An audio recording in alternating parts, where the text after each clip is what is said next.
नमस्कार. यलगार न्यूजमध्ये आपले स्वागत. एरंडोली ते शिपुरा रस्त्यावर दुचाकीवरून येणाऱ्या दोघांचा भीषण अपघात झाल्याची घटना घडली आहे. अज्ञात वाहनाने जोरदार धडक दिल्याने मोटारसायकलवरील प्रवास करणारे दोघेजण जागीच ठार झाले आहेत.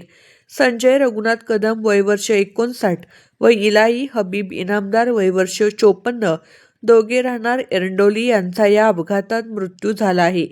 शनिवारी रात्री 8:30 वाजता संजय रघुनाथ कदम आणि इलाई इनामदार हे दोघे मोटरसायकलवरून शिपूरकडून एरंडोलीकडे येत होते. यावेळेस समोरून येणाऱ्या अज्ञात भरधाव वाहनाने मोटारसायकलला जोरदार धडक दिली. हा अपघात झाल्यानंतर चालक वाहन घेऊन पसार झाला आहे. मिरज ग्रामीण पोलिसांना या अपघाताची माहिती मिळाल्यानंतर घटनास्थळी धाव घेतली होती. या अपघाताची माहिती मिळाल्यानंतर एरंडोली गावामध्ये शोककळा पसरली होती. या घटनेची नोंद मिरज ग्रामीण पोलीस स्टेशनमध्ये झाली असून पोलीस अधिक तपास करीत आहेत.